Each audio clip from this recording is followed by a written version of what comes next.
স্বর্গ থেকে পৃথিবীতে নেমে আসে মায়া নামের এক পরী। হিন্দু মতে যেসব পরীদের বলা হয় ইয়াক্ষিনী। আর এই ইয়াক্ষিনী পৃথিবীতে এসে প্রেমে পড়ে যায় দেবতাদের শত্রু মহাকালের। তাই দেবতারা ইয়াক্ষিনীকে দেয় ভয়ঙ্কর এক অভিশাপ, যে অভিশাপ কাটাতে হলে তাকে খুন করতে হবে 100 জন ছেলেকে। তো এরপর সে একের পর এক ছেলেকে তার প্রেমের জালে ফাঁসিয়ে খুন করতে থাকে। তবে 100তম ছেলেকে খুন করতে গিয়ে সে পড়ে এক অদ্ভুত মায়াজালে, যে কারণে সে ওই ছেলেটিকে মারতে পারে না। কি ছিল সেই মায়াজাল, আর ইয়াক্ষিনীও কি পারবে ওই মায়াজাল থেকে বেরিয়ে নিজের অভিশাপ কাটিয়ে উঠতে? সেটাই দেখব আজকের গল্প ইয়াক্ষিনীতে। চলুন তাহলে আর দেরি না করে এই সিরিজের কিছু দৃশ্য দেখে নিয়ে মূল গল্প শুরু করা যাক।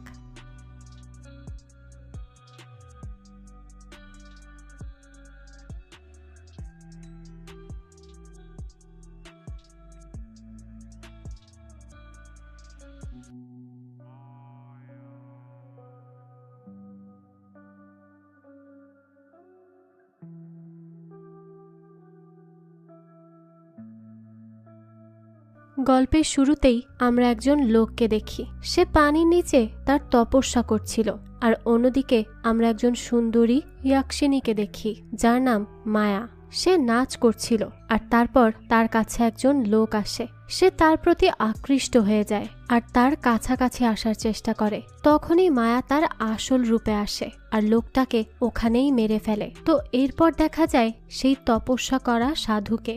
সে তার আরেকজন লোককে বলে সে আবারও একজন পুরুষের প্রাণ নিয়েছে।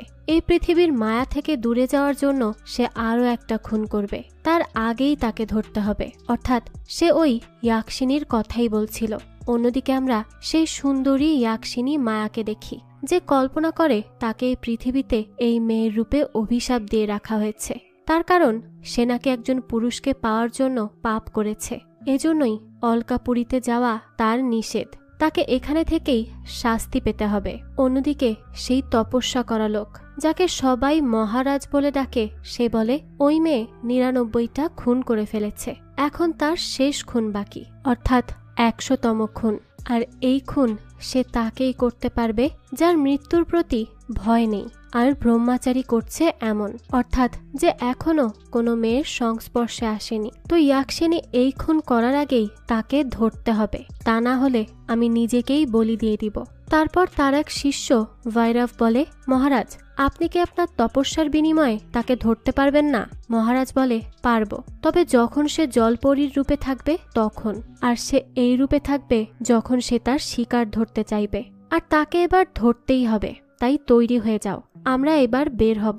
দৃশ্য পরিবর্তন হয় আর আমরা একটা পরিবার দেখি, যেখানে দুজন মহিলা টিভির রিমোট নিয়েই ঝগড়া করছিল। তাদের মধ্যে একজনের নাম হচ্ছে আলিভেলু আর আরেকজনের নাম জানাকি। তো আলিভেলু বলে, তুই আমার সাথে রিমোট নিয়ে ঝগড়া না করে কৃষ্ণাকে বল না তোকে বিয়ে করে নিতে। জানাকি বলে, কেন বলবো? সে তো বলেই দিয়েছে প্রেম করে তারপর বিয়ে করবে। এই বাড়িতেই আরো দুজন ছেলে আছে, যাদের নাম হচ্ছে বিজয় আর অজয়। তো বিজয় আর অজয় তাদের দুজনের ঝগড়া শুনে বলে, করোনায় এত মানুষ মারা গেল, কিন্তু এই দুই বুড়ি মারা গেল না কেন? আলিভেলু বলে, সে বলেছিল 30 বছরের ভেতরে তার প্রেম না হলে বিয়ে করে নিবে, আর তাও আমরা যাকে বলবো তাকেই। তাহলে এখনো করছে না কেন? এরপর সে বলতে থাকে, কি হলো, তুই কথা বলছিস না কেন? জানাকি বলে, না আমি পারবো না, আমি বললেই ঘ্যান ঘ্যান করবে আমার সাথে। তারপর আলিভেলু অজয় আর বিজয়কে বললে তারাও বলে এই কাজ তাদের সাধ্যের মধ্যে নেই, তার থেকে তুমি দীপাকে বলো। অন্যদিকে আমরা এই বাড়ির আরো দুজন সদস্যের সাথে পরিচিত হই, যাদের নাম দীপা আর শিল্পা। আলিভেলু শিল্পাকে এসে বলে, তুমি কৃষ্ণাকে একটু বললে না যে বিয়ের কথা?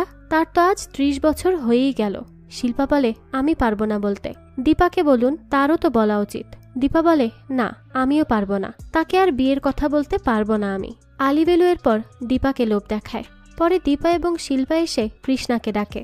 ওইদিকে কৃষ্ণা একটা স্বপ্ন দেখছিল, কিন্তু তাকে ডাকার পর সে উঠে এসে বলে, কি হয়েছে তোদের? শিল্পা আর দীপা তাকে জন্মদিনের শুভেচ্ছা জানায় আর বলে, বিয়ে করবি কবে তুই? 30 বছর তো হয়ে গেল। কৃষ্ণা বলে, আজ আমার জন্মদিন, বিয়ে নয়। তখন দীপা আর শিল্পা বলে, না না, তুমি তো বলেছিলে যে 30 বছর হলেই আমাদের বলা মেয়ের সাথে তুমি বিয়ে করে নিবে, তাহলে এখন কি হলো? কৃষ্ণা তখন বলে, এখনো কি 30 তারিখ চলে গিয়েছে? যায়নি তো, তাহলে আর কি সমস্যা? সারাদিন তো পড়েই আছে, আর সারাদিনের মধ্যে যে কোনো কিছুই হতে পারে। তো তারপর সে এখান থেকে বেরিয়ে চলে যায় নিজের কাজে। অন্যদিকে আমরা একটা মেয়েকে দেখি যার নাম মায়া, আর এই মায়াই হলো সেই সুন্দরী ইয়াকশিনী। তো এখানে অফিসে একজন তার কলিগ মায়াকে সবার সাথে পরিচয় করায়। তবে সেখানে একটা ছেলেকে দেখিয়ে মায়াকে বলে, আসলে ওই একটা ছেলেই আমাদের এখানে অদ্ভুত। সে কোনো মেয়েদেরকে ডিস্টার্ব করবে না, কথাও বলবে না, আর সে এখনো কোনো মেয়ের সাথে সম্পর্কেও যায়নি। এই কথা বলার পরই দেখা যায় মায়ার মুখে হাসি চলে আসে, কারণ সে তো তার 100তম খুনের জন্য এরকমই একজন পুরুষ খুঁজছে। তাই সেই লোকটাকেই টার্গেটে আনার জন্য তার কাছে যায় আর তাকে বলে, আমার আজ প্রথম দিন অফিসে, তাই তুমি কি আমার সাথে ডিনার করবে? লোকটা বলে, আমাদের পাশেই একটা রেস্টুরেন্ট আছে, সেখানে যেতে পারি যদি কোনো সমস্যা না থাকে। মায়াও বলে, হ্যাঁ নিশ্চয়ই, সন্ধ্যার পর চলো। তো অন্যদিকে মায়া আসে কৃষ্ণারই এই রেস্টুরেন্টে, আর কৃষ্ণা তো তাকে দেখেই শকড, কারণ সে তার স্বপ্নে এরকম একজনকেই দেখেছিল। তাই কৃষ্ণা চলে আসে মায়ার সাথে কথা বলার জন্য, কিন্তু মায়া তো বলতেই চায় না, কারণ তার শিকার তো অন্য কেউ, আর সে তার শিকারের বাইরে কারোর সাথে শুধু শুধু সময় নষ্ট করতে একদমই পছন্দ করে না। তো এরপর সেখানে ওই লোকটা এসে পড়লে বেচারা কৃষ্ণার মনটাই ভেঙে যায়, আর সে তার পরিবারের পছন্দেই বিয়ে করার জন্য রাজি হয়ে যায়। এরপর চলে আসে মেয়ে দেখতে, আর এই মেয়েকে পছন্দ করে রাজিও হয়ে যায় অ্যারেঞ্জ ম্যারেজ করতে। এদিকে মায়া তো আজ খুব খুশি, কারণ সে তার 100তম পুরুষকে হত্যা করবে। কিন্তু না, আসলে এই লোক তো আগেও মেয়েদের সাথে সম্পর্ক করেছে। লোকটা আসলে মিথ্যা কথা বলে থাকে অফিসে, আর এই কথা জানার পর মায়ার তো সব খুশি মাটি হয়ে যায়, আর সে বরাবরের মতো তাকেও তার আসল রূপ দেখায়। এদিকে কৃষ্ণা যাকে বিয়ে করতে এসেছে, এই মেয়ের আসলে অন্য একজনের সাথে সম্পর্ক, আর সে কৃষ্ণাকে ইউজ করার জন্যই বিয়ে করতে যাচ্ছিল। তবে এইসব কৃষ্ণা বিয়ের আগেই শুনে ফেলে। তারপর সেখানে মেয়েটা কৃষ্ণাকে ব্ল্যাকমেইল করে বলে, দেখো, এখন যদি তুমি যাও তাহলে তোমার কিন্তু খুব প্রিয় দুইজনের হার্ট অ্যাটাক হবে। কিন্তু কৃষ্ণা এত বড় মিথ্যাচার নিতে পারছিল না, তাই সে বাইরে এসে একটা গাছের নিচেই বসে থাকে। সেখানে সে একটা চিঠি লেখে, আমি আমার জীবনে কিছুই চাইনি, শুধুমাত্র চেয়েছি সত্যিকারের ভালোবাসা, কিন্তু আমি সেটা পাইনি বলে আজ পর্যন্ত আমি কোনো মেয়েকে ছুঁয়েও দেখিনি। আমি আমার স্ত্রীকেই আমার সব ভালোবাসা দিতে চেয়েছিলাম, এটাই কি আমার দোষ ছিল?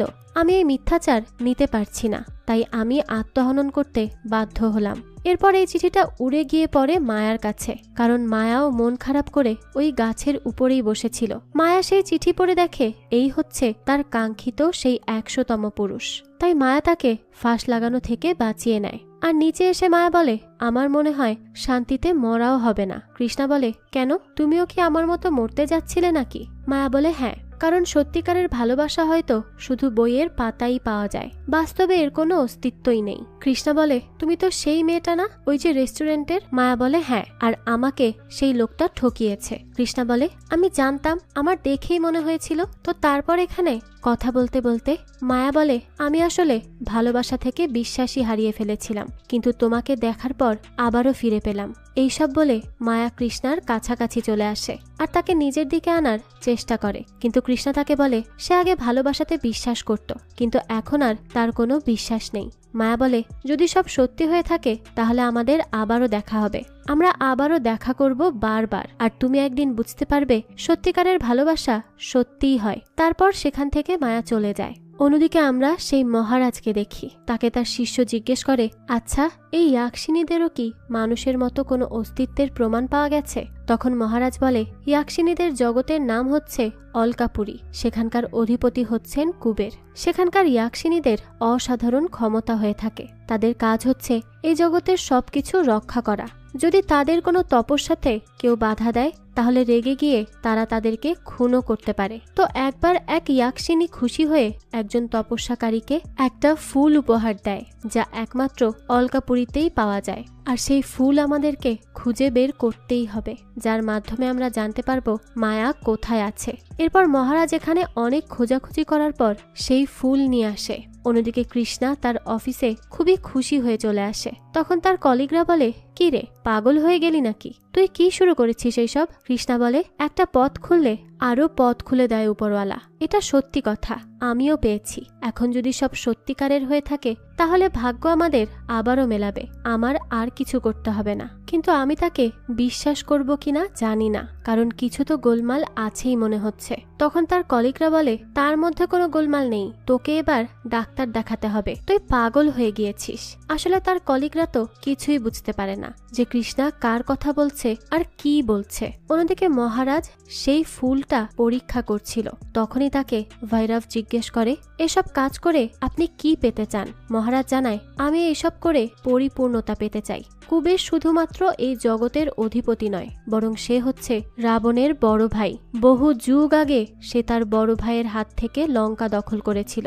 রাবণের মৃত্যুর পর কুবের তার বাহন নেওলের পিঠে বসে বেরিয়ে পড়ে সমস্ত স্বর্গজগৎকে ধ্বংস করতে, আর তারপরই শুরু হয় তাণ্ডব। এরপর সে নাগেদের সঞ্চিত ধন সম্পদ থেকে তাদের নাগমণিও নিয়ে চলে যায়। তাই ওকে আমি ছাড়ব না। তো এরপর ওই মহারাজ অর্থাৎ মহাকাল সে ভৈরবকে বলে, এই ফুলের ছাই দিয়ে করা পেন্টিংটা পুরো শহরে ছড়িয়ে দিতে, কারণ যখনই এর আশেপাশে ইয়াক্ষিনীরা থাকবে এই পেন্টিংটা জ্বলে উঠবে। অন্যদিকে আমরা কৃষ্ণাকে দেখি, সে আর তার কলিগ বন্ধুরা এসেছে একটা ক্লাবে পার্টি করতে। সেখানে গিয়ে দেখা যায় তার মায়াও এসেছে। কৃষ্ণা তো অবাক হয়েই তাকিয়ে থাকে, কারণ মায়াকে অনেক সুন্দর লাগছিল। তার কলিগরাও তো শকড যে একটা মানুষ এতটা সুন্দর কি করে হয়। তো এরপর মায়া কৃষ্ণাকে বলে, ডান্স করবে? কৃষ্ণাও যায় মায়ার সাথে ইচ্ছা মতো ডান্স করে। তারপর মায়া কৃষ্ণাকে বলে, আমাকে বাড়ি ড্রপ করে দিবে? কৃষ্ণা জানায়, হ্যাঁ নিশ্চয়ই। তো এরপর মায়াকে বাড়িতে কোনো মতে রেখে কৃষ্ণা চলে আসে, কারণ মায়া তাকে আজই নিজের কাছে আনতে চাইছিল মারার জন্য। কিন্তু কৃষ্ণা তার থেকে চালাকি করে দূরে সরে আসে, কারণ সে এখনই কোনো মেয়ের কাছাকাছি আসতে চাইছিল না। তো এরপর দেখা যায় এই মায়ার সম্পর্কে কৃষ্ণার পরিবারের সবাই জেনে যায়। তো এরপর তারা মায়াকে দেখতে চায়। কৃষ্ণা বলে, আচ্ছা আগে আমি শিওর হয়ে যাই, তারপর বলবো সেকে, তারপর তোমাদের সাথে দেখাও করাবো। তো এরপর মায়া আজ আবারও কল করে তাকে আর বলে, আমরা কি হোটেলে দেখা করতে পারি? কৃষ্ণা বলে, হ্যাঁ অবশ্যই। অন্যদিকে হোটেলে এসে ওই মহাকালের পেন্টিং এর দিকেই অবাক হয়ে তাকিয়ে থাকে কৃষ্ণা, কারণ এটা খুবই অদ্ভুত। তো তারপর সেখানে মায়া আসে। মায়া বলে, ডিনারে যাবে? কৃষ্ণা জানায়, হ্যাঁ, কিন্তু কোথায়? মায়া জানায়, যেখানে আমাদেরকে কেউ বিরক্ত করবে না সেখানে। আমরা আমাদের মতো থাকতে পারবো, একটু ভালো সময়ও কাটাতে পারবো। তো তারপর মায়া আর কৃষ্ণা চলে গেলে দেখা যায় সেই ছবিটার রং বদলে গিয়েছে। তার কারণ মায়াই তো সেই ইয়াক্ষিনী। তো এই সবকিছু দূর থেকে এক অজানা মহিলা দেখছিল। এখন সে কে আর মায়াকেই বা কেন ফলো করছে তা তো আমরা পরেই জানতে পারবো। তো তারপর মায়া আর কৃষ্ণা আসে নিজেদের মতো সময় কাটাতে। সেখানে মায়া বলে, আমাদের কত ভালো লাগে তাই না মনের মানুষের সাথে থাকতে? আসলে এটাই হচ্ছে প্রেম। কিন্তু কৃষ্ণা তুমি না একদমই রোমান্টিক না। কৃষ্ণা বলে, আগে আমাদের বিয়ে হয়ে যাক, তারপর তুমিই বলবে কৃষ্ণা কত রোমান্টিক। মায়া তখন বলে, হ্যাঁ বিয়ে একটা সামাজিক নিয়ম মাত্র, কিন্তু প্রেম করা তো পাপ নয়। এই বলেই সে কৃষ্ণার কাছাকাছি আসতে যায়। কিন্তু কৃষ্ণা বলে, আসলে আমি পারবো না, এসব বিয়ের আগে আমার দ্বারা সম্ভব না। মায়া তখন জিজ্ঞেস করে, কেন, তুমি কি আমাকে পছন্দ করো না? কৃষ্ণা বলে, না আমি তোমাকে পছন্দ করি আর বিয়েও করতে চাই, কিন্তু বিয়ের আগে কিছু করতে পারবো না। তার কারণ আমার বাবা আমার মাকে কখনো সুখ দেয়নি, তাই আমি আমার মায়ের কাছে প্রমিস করেছি জীবনে বিয়ে করলে ভালোবেসেই করব, আর তাকেই একমাত্র ভালোবাসবো। তার আগে কখনো কারো সাথে ঘনিষ্ঠ হব না, তাই আমি আমার মাকে দেওয়া ওয়াদা ভাঙতে পারবো না, সরি। তো তারপর মায়া সেখান থেকে উঠে চলে যায়। আর অন্যদিকে মহাকাল জানতে পারে ছবির কালার বদলে গিয়েছে, অর্থাৎ তার আশেপাশেই ইয়াক্ষিনী ছিল। তো তারপর সেই পেন্টিং থেকে একটু কালার নিয়ে একটা মিশ্রণে ফেলে, যার থেকে একটা উজ্জ্বল আলো বেরিয়ে আসে, আর এই আলোই তাকে ইয়াক্ষিনী পর্যন্ত নিয়ে যাবে। অন্যদিকে গাছের উপর বসে বসেই কান্না করছিল মায়া, আর নিজে নিজেই বলছিল, আমি আগেও এই বিয়ের ফাঁদে পড়েছিলাম, তার শাস্তি আজও পাচ্ছি, তাহলে জেনে বুঝে কি করে আবারও একই ভুল করব? এদিকে মহাকালকে ভৈরব জিজ্ঞেস করে, মহারাজ আপনি এই ইয়াক্ষিনীকে ধরে কি করবেন? মহাকাল বলে, আমি তাকে নরক যন্ত্রণা দিব। মায়া তখন তার হাতে থাকা একটা পুতুলকে ভাদ্রা বলে ডাকে, আর তার সাথে সে সব কথা শেয়ার করে। মায়া ভাদ্রাকে বলে, আমাকে আবারও অলকাপুরীতে ফিরে যাওয়ার জন্য কি বিয়ের বন্ধনে আবদ্ধ হতেই হবে? আমি যদি একবার বিয়ে করে ফেলি তাহলে আমি যেই জগতেই থাকি না কেন স্ত্রীর দায়িত্ব তো পালন করতেই হবে। ভাদ্রা তখন বলে, জরুরি না এসব, কারণ যদি তোমার স্বামী বিয়ের রাতেই মারা যায় তাহলে আবার কিসের দায়িত্ব। অন্যদিকে দেখা যায় মহাকাল পৌঁছে যায় মায়ার কাছে, আর সে তাকে জাদু করে গাছ থেকে নিচে নামিয়ে আনে। কিন্তু দেখা যায় এই ইয়াক্ষিনী তো মায়া ইয়াক্ষিনী না, বরং জোয়ালা ইয়াক্ষিনী, আর সেই আগে মায়াকে ফলো করছিল। তো মহাকাল বলে, বল মায়া কোথায়? জোয়ালা তখন বলে, আমি তো জানি না। তারপর মহাকাল জোয়ালার শক্তিকে মন্ত্র দিয়ে বেঁধে রাখে আর বলে, আগে মায়াকে খুঁজে আন, তারপর তুই তোর শক্তি ফিরে পাবি। অন্যদিকে কৃষ্ণা মায়াকে বিয়ের জন্য বলতে চাইছিল, তখনই সেখানে মায়া আসে। কৃষ্ণা তো তাকে দেখে একেবারেই শকড হয়ে যায়। কৃষ্ণা বলে, মায়া তুমি এখানে এই সময়ে? মায়া বলে, কৃষ্ণা তুমি আমাকে বিয়ে করবে? কৃষ্ণা তো এটা শুনে অনেক খুশি হয়ে যায় আর তাকে হ্যাঁ বলে জড়িয়ে ধরে। এরপর দৃশ্য চলে যায় অতীতে, আর আমরা একজন গুরুজিকে দেখি। তার সাথে যেই ছোট্ট ছেলেটি আছে সেই হলো মহাকাল। তো গুরুজি মহাকালকে বলতে থাকে, মায়াকে আমাদের ধরতেই হবে, আর সেটা যে করেই হোক, কারণ এই গুরুজি চাইছিল মায়াকে ধরে তার মাধ্যমে অলকাপুরীতে যাওয়ার পথ জানবে, আর পরে সে হবে সেখানকার দ্বিতীয় কুবের, আর সেখানেই সে আধিপত্য করবে। তারপর ছোট মহাকাল জিজ্ঞেস করে, এই মায়াকে গুরুজি? গুরুজি জানায়, লক্ষ লক্ষ বছর আগে যখন মহাদেব ধ্যানে মগ্ন ছিলেন তখন মা পার্বতী তার সঙ্গ চেয়েছিলেন। সেই সময় তার শরীর থেকে পড়া ৬৪টি ঘামের ফোঁটা থেকেই জন্ম হয় ৬৪টি ইয়াক্ষ এবং ইয়াক্ষিনীর। যখন মা পার্বতীর অনুভূতি আবেগ থেকে ভালোবাসায় পরিণত হয় তখন তার শেষ বিন্দু ঘাম থেকে তৈরি হয় মায়া ইয়াক্ষিনী। মায়া হচ্ছে ইয়াক্ষিনীদের মধ্যে শ্রেষ্ঠ এবং সবচেয়ে সুন্দরী ইয়াক্ষিনী। কামনা এবং ভালোবাসার মাঝে সেতু হচ্ছে মায়া। মায়ায় পৃথিবীর সবকিছু রক্ষা করে আত্মারূপে। আজ আমি তাকে যে করেই হোক জনসম্মুখে নিয়ে আসব। বহু বছর ধরে চলে আসা নাগ এবং ইয়াক্ষিনীদের দ্বন্দ্ব আমি আজ শেষ করব। আমার যজ্ঞ শেষ হওয়ার সাথে সাথে মায়া আমার পায়ে লুটিয়ে পড়বে।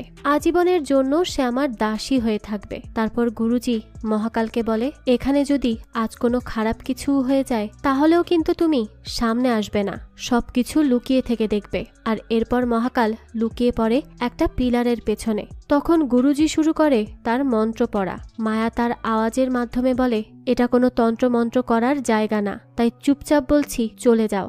আর এসব প্রতিহিংসার কারণেই কিন্তু জগতে ধ্বংস নেমে আসবে। তুই এই মন্দিরে কেন ঢুকেছিস?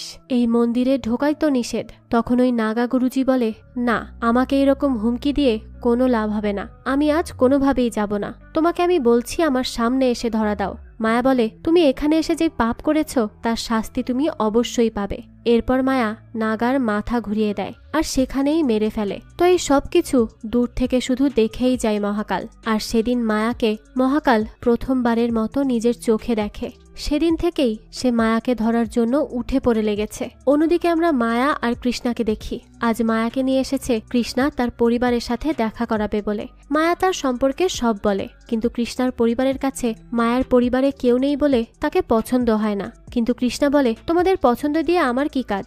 আমার পছন্দ হয়েছে, আমি বিয়ে করব। কারণ তোমাদের পছন্দের মেয়েকে একবার বিয়ে করতে গিয়েছিলাম, দেখেই তো নিয়েছি সে কেমন, তাই আমি আর তোমাদের কথায় ফাঁসব না। তারপর সেখানে জোয়ালা আসে মায়ার আত্মীয়র পরিচয়ে, আর এরপর তার বিয়ে ঠিক হয় কৃষ্ণার সাথে। রাতে মায়া জোয়ালাকে বলে, তোমাকে অনেক ধন্যবাদ, সঠিক সময়ে এসেছিলে। জোয়ালা বলে, ধন্যবাদের কিছুই নেই, কারণ এই পৃথিবীতে আমরা আমাদের বিপদে না থাকলে কে আর থাকবে বলো? মায়া বলে, তুমি তো এত বছর ধরেই পৃথিবীতে আছো, কখনো কি অলকাপুরীতে যেতে ইচ্ছা করে না? জোয়ালা জানায়, ইচ্ছার থেকেও বড় কথা ভাগ্য, কারণ ১০০তম পুরুষ পাওয়া কোনো সহজ কাজ নয়। তুমি পেয়েছো, তাই তাকে নিজের হাত থেকে যেতে দিও না। আর হ্যাঁ, মহাকাল কিন্তু এই শহরেই আছে, তাই সাবধানে যা করার খুব ভেবে চিন্তে করবে, কারণ সে তোমাকে ধরার জন্যই উঠে পড়ে লেগেছে। অন্যদিকে কৃষ্ণা তাদের হোটেলে আসা মহাকালের পেন্টিংটা দেখে আর বলে, আচ্ছা, ওনার ঠিকানা দেওয়া যাবে? আমি তাহলে ওনাকে আমাদের বিয়েতে ইনভাইট করতাম, কারণ এই পেন্টিংটা আমার খুবই পছন্দ হয়েছে। তো তারপর এখানে কৃষ্ণা তার ঠিকানা নিয়ে চলে আসে মহাকালের বাড়ি। আর এখানে এসেই মহাকালের ঘরে এসে দেখে অনেকগুলো ছবি, তার মধ্যে একটাতে মায়ের মুখ স্পষ্ট। এখন কৃষ্ণা বুঝে উঠতে পারে না এখানে মায়া কি করে আসলো। সে খুবই কনফিউজড হয়ে যায় এই সব দেখে। তারপর মহাকাল আসলে কৃষ্ণা তাকে বলে, আসলে আমি আপনার খুব বড় একজন ভক্ত। আপনার ছবি আঁকা অনেক ইউনিক, তাই আমি এসেছি আপনাকে আমাদের বিয়েতে ইনভাইট করতে। মহাকাল বলে, আমি নাও আসতে পারি, কিন্তু আমি তোমাকে আমার অন্তরাত্মার মাধ্যমে আশীর্বাদ করে দিব।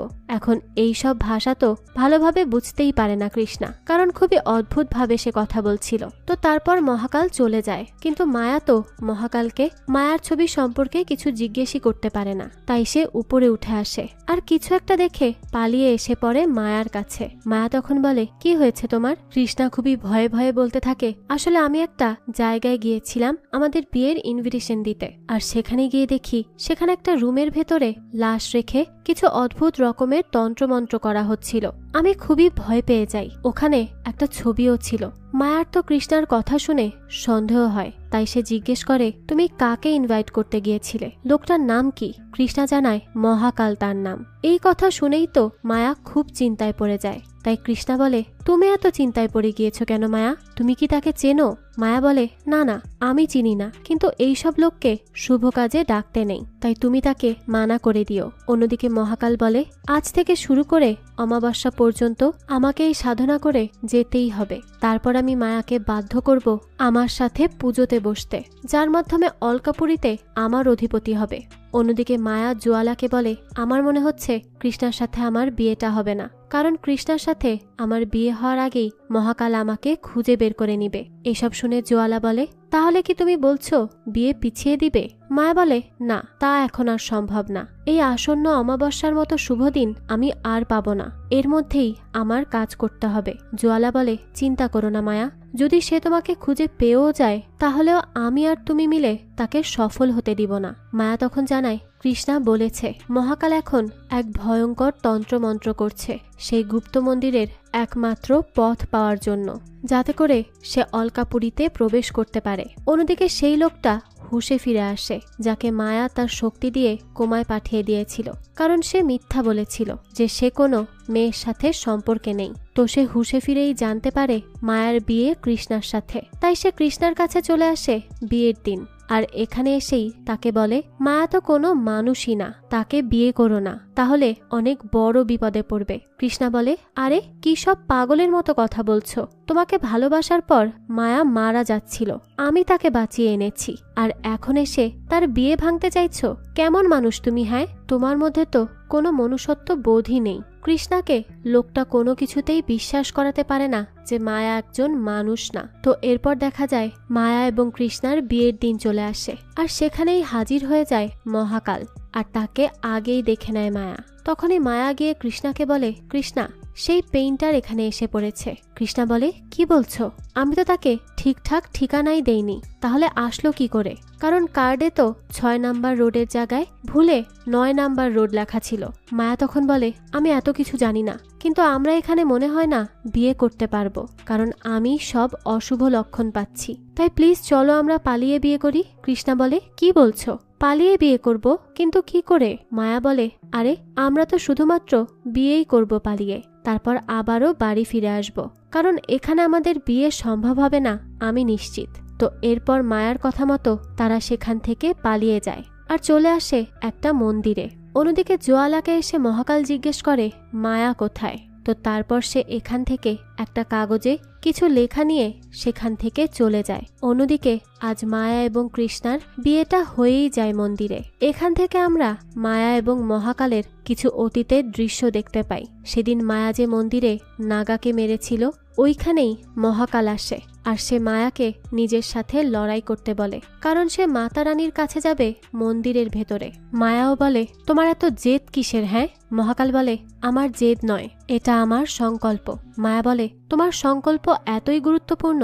তাহলে আগে আমার সাথে লড়াই করো, আমাকে হারিয়ে দেখাও, এরপর তুমি ভেতরে যেতে পারবে। তো এখানে তাদের দুজনের মধ্যে লড়াই হতে থাকে। তখন মহাকাল মনে মনে বলে, আমি জানি মায়া, তোমাকে কি করে বশ করতে হয়। তারপর সে মায়ার সাথে প্রেমিকের মতো আচরণ করে, আর মায়া তখন বারবার মনে করছিল তার অধিপতির কথা, অর্থাৎ কুবেরের কথা সে মায়াকে বারবার বলে দিয়েছিল। মায়া কখনো মানুষের সাথে ভালোবেসে আচরণ করবে না, কখনো মানুষকে ভালোবাসার কথা ভাববেও না, কারণ মানুষের ভালোবাসা হচ্ছে একটা মিথ্যা জাল, যার মধ্যে তুমি আজীবনের জন্য আটকা পড়ে যাবে আর কখনো সেখান থেকে বেরিয়ে আসতে পারবে না। তবে মায়ার এই সমস্ত কথা মনে থাকার পরও সে মহাকালের কাছে দুর্বল হয়ে পড়েছিল। এরপরই দৃশ্য চলে আসে বর্তমানে, আর আমরা দেখতে পাই মায়া এবং কৃষ্ণার বিয়ের প্রথম রাত আজ। তবে তখন কৃষ্ণার বোন এসে তাকে ডেকে বাইরে আনে, কারণ তার বাবা হার্ট অ্যাটাক করে মারা গিয়েছে। এখন সবাই বলছে এই সব হয়েছে মায়ার সাথে বিয়ের জন্য, কারণ একজন সাধুমা বলেছিল এই বিয়ে হলেই বাড়িতে কেউ মারা যাবে। আর সত্যি সত্যি কথাটা ফলে গিয়েছে। কৃষ্ণা বলে, এইসব কি বলছো তোমরা? এগুলো তো সব কুসংস্কার। অন্যদিকে মহাকাল তার চেষ্টাতে অটল হয়ে আছে। সে যে করেই হোক যে কোনো উপায়ে মায়াকে নিজের পায়ের নিচে আনবে। তো পরের দিন কৃষ্ণার বাবার শেষ কাজ করা হয়, আর মানুষরাও আসে শ্রদ্ধা জানাতে। এই সব করার পর মায়াকে রুমে ডাকে কৃষ্ণা আর বলে, আম সরি মায়া, আমরা কেউ জানতাম না এরকম কিছু হঠাৎ করে হয়ে যাবে। তারপর সেখানে আবারও চলে আসে জানাকিরা, আর এসেই কৃষ্ণাকে বলে, যা তুই আমাদের জন্য ডাবের পানি নিয়ে আয়, আর তুমি নতুন বউ আমাকে একটু মালিশ করে দাও তো। তো এক সময় পর রাগ উঠে যায় মায়ার, আর সে তার নখের আঁচড় দিয়ে রক্তই বের করে ফেলে। এরপর সেখান থেকে বাইরে চলে আসে। তখন তার কাছে জোয়ালা এসে বলে, মায়া এসব কি করেছো? মায়া বলে, আমি কি করব, আমার কিচ্ছু ভালো লাগছে না, সবকিছুই শেষ মুহূর্তে এসে নষ্ট হয়ে যাচ্ছে। এখন এরকম পরিস্থিতিতে আমি কৃষ্ণাকে জোরও করতে পারছি না। জোয়ালা বলে, সত্যিই তো, তাহলে কি তুমি আরো 11 দিন অপেক্ষা করবে? মায়া বলে, না, সেটা এখন সম্ভব না। মহাকাল যে কোনো সময় এখানে এসে পড়তে পারে, তাই তার আসার আগে আমাকে এই কাজ করতে হবে। জোয়ালা বলে, মহাকাল এখন আসতে পারবে না, হয়তো আমাদের ইয়াকশিনীরা এতক্ষণে তাকে বন্দি করে নিয়েছে, আর সে হয়তো তার জীবন বাঁচানোর যুদ্ধ করছে।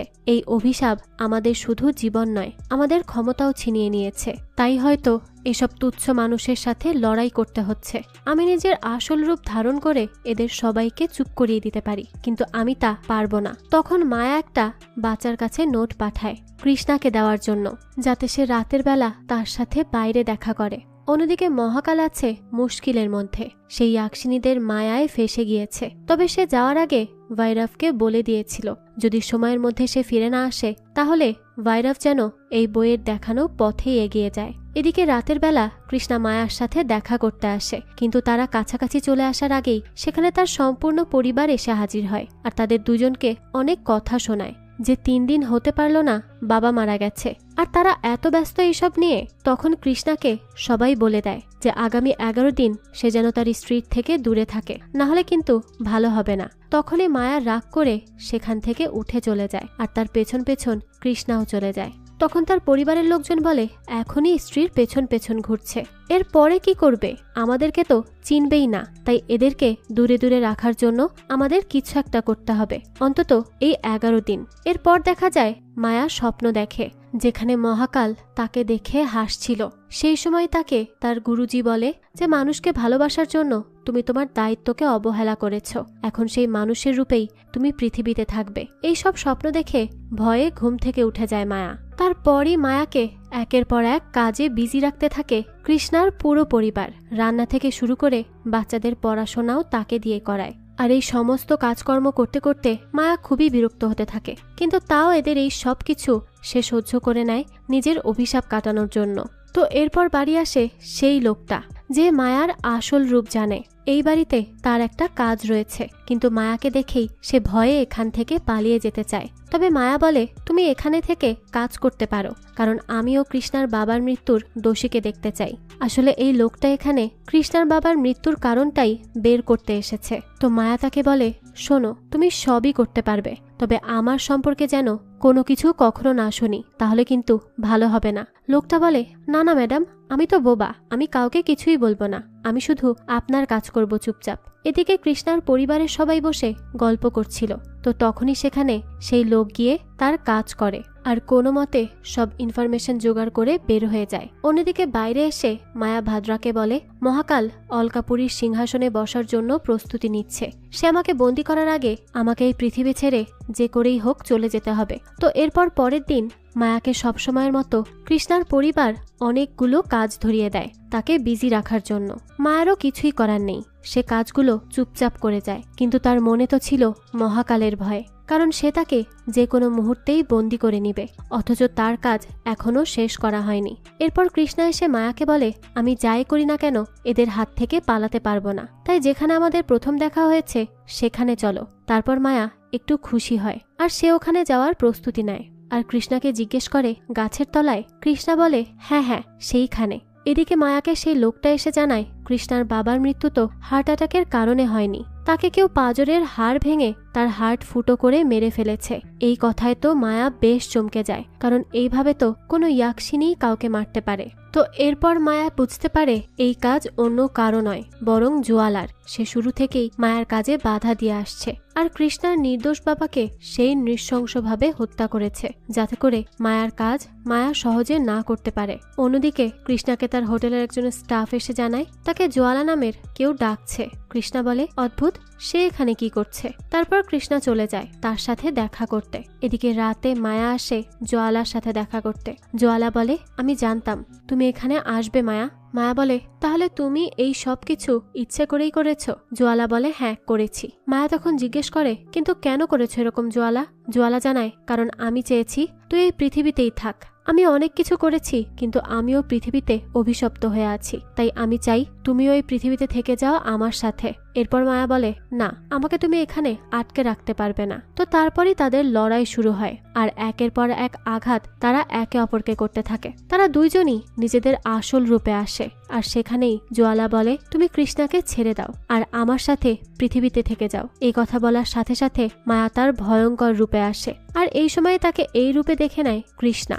সবকিছু সে দেখে নেয় নিজের চোখে। কৃষ্ণা তো ভেতর থেকে ভেঙে পড়ে, কারণ সে আবারও একটা মারাত্মক রকমের ধোঁকা খায়। আর এই সবটাই ছিল জোয়ালার প্ল্যান, যাতে করে সে কৃষ্ণার সামনে তার আসল রূপটা আনতে পারে। আর সে তার এই কাজে সফল হয়েছে। তারপর মায়া জোয়ালাকে বলে অলকাপুরী রক্ষা করা আমার দায়িত্ব, আর আমি আমার দায়িত্ব যে কোনো মূল্যেই পালন করে যাব।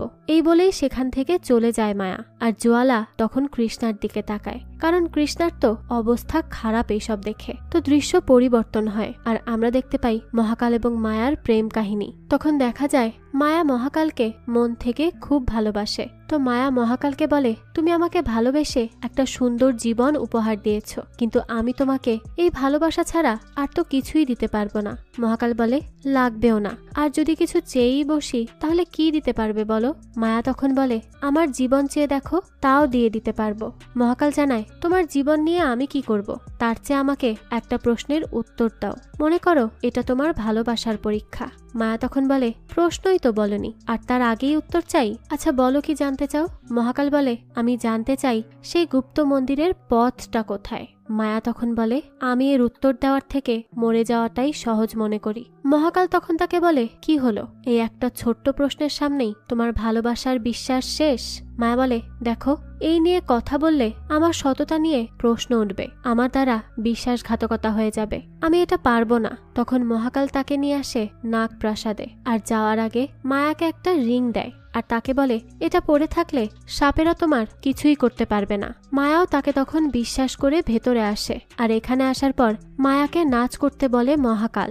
মায়াও তার কথা মতো নাচতে থাকে, কিন্তু হঠাৎ করেই মহাকাল মায়ার হাত থেকে সেই রিংটা নিয়ে নেয় আর মায়াও তার প্রথম ধোকাটা খায়। মহাকাল বলে আমি তো গুপ্ত মন্দিরের রাস্তাটা ঠিক বের করেই নিব, আর সেটাও তোমার মাধ্যমেই। তবে তুমি যদি এখন নাচ না করতে থাকো তাহলে কিন্তু সাপেরা তোমাকে কেটে দিবে, আর যতক্ষণ নাচ করবে ততক্ষণ তুমি নিরাপদ। তাই নাচো মায়া, চুপচাপ নাচ করো। মায়াও তখন কোনো উপায় না পেয়ে নাচতে থাকে, আর নাচতে নাচতেই এসে পড়ে যায় সেই রিংয়ের কাছে। এখান থেকেই দৃশ্য চলে আসে বর্তমানে, আর দেখা যায় কৃষ্ণা তো ভয়ে কাঁপছে, আর সে মায়া এবং তার আন্টি জোয়ালাকে নিয়ে অনেক উল্টোপাল্টা কথা বলতে থাকে। তখন তার কলিগরা বলে এইসব তুই কি বলছিস? এখন তোর মায়ার সাথেও সমস্যা হচ্ছে? তোর 2 দিন পর পরই কাউকে ভালো কেন লাগে না বলতো? তুই তো মায়াকে ভালোবেসে বিয়ে করেছিলি, তাহলে এইসব কি? তো তখনই সেখানে মায়া আসে, আর এসেই দেখে কৃষ্ণার শরীর গরম হয়ে আছে, মনে হচ্ছে তার জ্বর এসেছে। মায়া বলে তোমার এত জ্বর, তুমি আমাকে বললে না কেন? এরপর সে কৃষ্ণার কলিগদের বলে, আর তোমরাও তো আমাকে জানাতে পারতে, কিছু বললে না কেন আমাকে? তো তারপর মায়া কৃষ্ণাকে বলে, চলো এখনই ডাক্তারের কাছে চলো। কিন্তু কৃষ্ণা বলে, না না, আমার ডাক্তার লাগবে না, আমি ঠিক আছি। মায়া তখন তাকে জিজ্ঞেস করে, এইভাবে কথা কেন বলছো? কি হয়েছে তোমার? তুমি সুস্থ হলে তবেই তো আমরা সময় কাটাতে পারবো, তাই না? কৃষ্ণা তখন বলে, না মায়া, এইসব হবে না। আসলে হোটেলের কোনো রুম খালি নেই। কিন্তু তখনই সেখানে একজন স্টাফ বলে, স্যার, রুম খালি আছে, পরিষ্কার করে দিয়ে এসেছি। কৃষ্ণা তখন রেগে যায় আর তাকে বলতে থাকে, তোকে কেউ জিজ্ঞেস করেছে? তাহলে বেশি বেশি কেন বলছিস? যা এখান থেকে চলে যা। তো তারপর কৃষ্ণা মায়াকে বলে, আসলে আগে কিছু বলতে পারিনি, কারণ আমার বন্ধুরা ছিল তো তাই। তো তুমি বাড়ি যাও, আমার বন্ধুরা এখান থেকে চলে গেলে তারপর আমরা আবারও হোটেলে আসবো, ঠিক আছে? মায়া বলে, তুমি তাড়াতাড়ি আসবে তো? তাহলে আমি সাজবো। কৃষ্ণা বলে, হ্যাঁ হ্যাঁ আসবো, যাও এখন। তো এরপর মায়া সারা রাত অপেক্ষা করে কৃষ্ণার জন্য। কৃষ্ণাকে অনেকবার কলও করে, কিন্তু কৃষ্ণা তো আর আসে না। তাই পরের দিন সকালবেলায় উঠে মায়া তার প্রতিদিনের কাজ শেষ করে। তারপর দেখা যায় কৃষ্ণা আসে বাড়িতে। সে 41 দিনের ব্রহ্মচারী হয়ে এসেছে।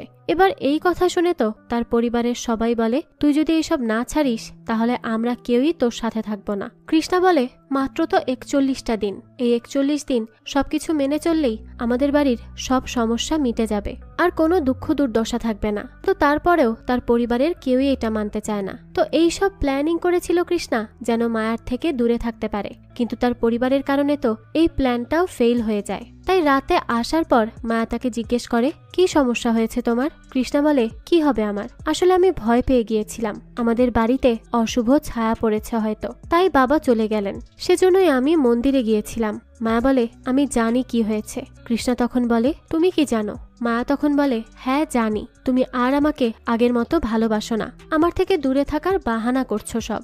তখন কৃষ্ণা বলে, আরে না না, আমি এরকম কিছুই করছি না। তখন মায়া রাগ করে রুমে চলে যায়। অন্যদিকে বাইরে এসে কৃষ্ণা কথা বলে এই নিয়ে সেই লোকটার সাথে, যে মায়ার ব্যাপারে সবকিছু জানে। লোকটা বলে, তুমি কি ভাবছো সে এইভাবেই রেগে তোমার বাড়ি থেকে চলে যাবে? কৃষ্ণা বলে, হ্যাঁ আমার তো তাই মনে হয়, কেন যাবে না? লোকটা তখন বলে, তুমি কি পাগল নাকি? সে এতদিন তোমার বাড়ির সবার পাগলামি সহ্য করেছে কি এইভাবে চলে যাওয়ার জন্য? সে যেই কাজ করতে এসেছে তা করেই যাবে, তার আগে নয়। সে যখন জানবে তুমি সব জানো তখন সে বিরক্ত হয়ে হয় তোমাকে মারবে, না হয় তোমার পরিবারের কাউকে মারবে, কারণ তোমার পরিবারের সবাই তো এমনিতেই বিরক্তিকর। কৃষ্ণা তখন বলে, ধুর, কি এক জীবন পেয়েছি, আমার জীবনটাই ধ্বংস হয়ে যাচ্ছে। তারপর কৃষ্ণাকে ওই লোকটা একটা বুদ্ধি দেয় যে মায়া এমন কাউকে চাইছে যে আগে কোনো মেয়ের সাথে সম্পর্কে যায়নি, তাই এবার যদি কৃষ্ণা অন্য কোনো মেয়ের সাথে সম্পর্কে যায় তাহলে তো মায়া এমনিতেই চলে যাবে। কৃষ্ণা তো এটা শুনে মানা করে, সে বলে সে এসব করতে পারবে না, কিন্তু তার পরিবারের কথা ভেবে সে চলে আসে একটা মেয়ের কাছে। তবে সেখানে আসার পর তার মাকে দেওয়া প্রমিসের কথা তার মনে পড়ে এবং তখনই সেখানে মায়াও চলে আসে। তাই কৃষ্ণা সেখান থেকে দ্রুত পালিয়ে আসে বাড়িতে। আর মায়া বাড়ি এসে আজ সবাইকে তার আসল রূপ দেখায় এবং কৃষ্ণাকে হুমকি দিয়ে বলে, চুপচাপ যদি তুমি আমার কাছে এসে ধরা না দাও তাহলে আমি তোমার পরিবারের সবাইকে খুন করব। অন্যদিকে আমরা জোয়ালাকে দেখি, সে মহাকালের সাথে দেখা করে, কারণ মহাকাল ফিরে এসেছে সেই ইয়াক্ষিনীদের ফাঁদ থেকে। তো জোয়ালা এসে বলে, আমি তোমাকে সাহায্য করব মায়াকে খুঁজে পেতে, আর আমি চাই তুমি মায়াকে আজীবন এখানে আটকে রাখো, কারণ এতদিন ভেবেছিলাম আমি একা তাকে হারাতে পারবো, কিন্তু না, তা সম্ভব না, আমি একা তাকে আটকাতে পারবো না, তাই তুমি এই কাজ করবে, আমি তার জন্য যা যা সাহায্য করা দরকার সব করব। এরপর জোয়ালা তাকে মায়ার ঠিকানা বলে দেয়। অন্যদিকে মায়া ভাদ্রাকে কান্না করে করে বলে, আমি কি করে কৃষ্ণার দিকে তাকিয়ে কথা বলবো? আমার খুব লজ্জা করছে, কারণ সে আমাকে সত্যিই খুব ভালোবাসে, আমাকে অনেক বিশ্বাসও করেছে। এই পৃথিবীতে আমি ভালোবেসে ঠকেছি, কিন্তু কৃষ্ণাকে দেখে মনে হচ্ছে সব ভালোবাসা ঠকায় না। আমি কি করে এত ভালোবাসা দেওয়ার মতো মানুষকে মেরে ফেলবো?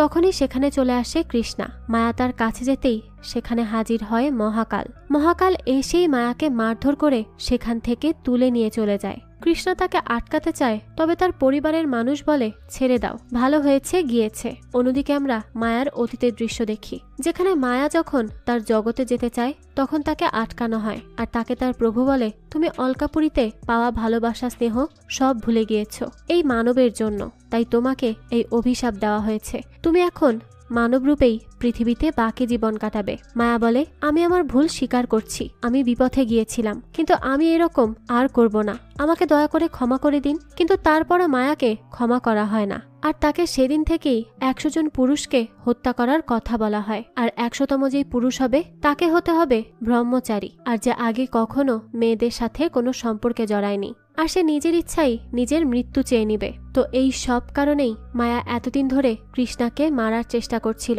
তো দৃশ্য আসে বর্তমানে, দেখা যায় কৃষ্ণা মায়াকে খুব মিস করতে থাকে। তারপর সে বাড়ি এসে ভাদ্রাকে দেখে তার মাথাটা ভেঙে গেছে, তাই এটা যখন সে জোড়া লাগায় তখনই ভাদ্রা জীবন্ত হয়ে ওঠে আর কৃষ্ণাকে শুরু থেকে সবকিছু বলে মায়ার সম্পর্কে। আর তাকে এটাও বলে যে মায়া নাটক করে প্রেম শুরু করলেও পরে সে সত্যি সত্যি কৃষ্ণাকে ভালোবেসে ফেলেছিল। আর এই সব কিছু শুনে কৃষ্ণারও এবার খুব আফসোস হয়, আর সে ভাদ্রার সাথে মায়ার কাছে আসতে থাকে যেখানে মহাকাল তাকে নিয়ে গেছে। অন্যদিকে মহাকাল জোয়ালার সাহায্য নিয়ে এসে পড়ে গুপ্ত মন্দিরে পূজা করতে। তো পূজা করার পর সেখানে তৈরি হয় একটা পথ যার মাধ্যমে অলকাপুরী যাওয়া যাবে। তবে ওই সময় সেখানে বাধা হয়ে দাঁড়ায় জোয়ালা। তার কারণ হচ্ছে ভাদ্রা তাকে বুঝিয়ে বলেছিল, তুমি তো শুধু মায়ার ক্ষতি করছো না, বরং তোমার পুরো জাতির ক্ষতি করছো।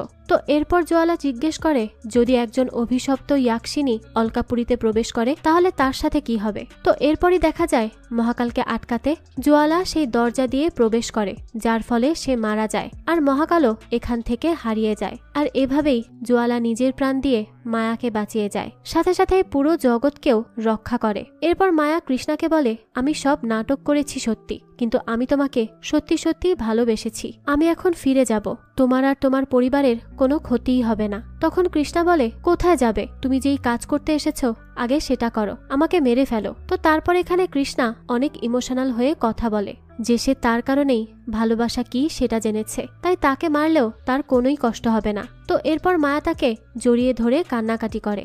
দৃশ্য চলে আসে এখান থেকে পূর্ণ চাঁদের রাতে, দেখা যায় মায়া আর কৃষ্ণা একসাথেই আছে। আর কৃষ্ণা এখানে বলে সে মায়াকে সত্যিই ভালোবাসে, আর এখানে মায়া এবং কৃষ্ণা কাছাকাছিও আসে। তবে তখনই দেখা যায় মায়ার চোখ নীল হয়ে যায়। এখন সে কি কৃষ্ণাকে মেরেই ফেলবে নাকি ভালোবাসার জন্য তাকে জীবন দান করবে সেটার এখানে দেখানো হয়নি। আর এভাবেই এই গল্পটা শেষ হয়ে যায়। আমার তো মনে হয় মায়া কৃষ্ণাকে সত্যি সত্যিই ভালোবেসে ফেলেছে, তাই সে তাকে মারতে চাইলেও আর হয়তো মারতে পারেনি, আর তাকে ভালোবেসেই এই পৃথিবীতেই তার সাথে জীবন কাটিয়ে দিয়েছে। এই গল্পে কিন্তু এমনটা দেখানো হয়নি, এটা নিতান্তই আমার ধারণা, তাই আপনাদের সাথে শেয়ার করলাম। কিন্তু আপনাদের কি মনে হয়, মায়া কি কৃষ্ণাকে মেরে অলকাপুরীতে চলে যাবে নাকি নিজের ভালোবাসার জন্য নিজেই এই পৃথিবীতে থেকে যাবে? সেটা অবশ্যই কমেন্ট করে জানাবেন। আর এই গল্পটি যদি এতটুকুও ভালো লেগে থাকে তাহলে একটি লাইক দিয়ে যাবেন। আর হ্যাঁ, আমাদের এই চ্যানেলে কিন্তু প্রতিনিয়তই নতুন নতুন ভিডিও আপলোড করা হয়। সেই সব ভিডিওর আপডেট পেতে আমাদের চ্যানেলটিকে সাবস্ক্রাইব করে বেল আইকনে অল দিয়ে রাখতে কিন্তু ভুলবেন না। আজকে তাহলে এই পর্যন্তই, আবারও হাজির হব নতুন কোনো ভিডিও নিয়ে। সেই পর্যন্ত সবাই ভালো থাকবেন আর আমাদের চ্যানেলের পাশেই থাকবেন। ধন্যবাদ।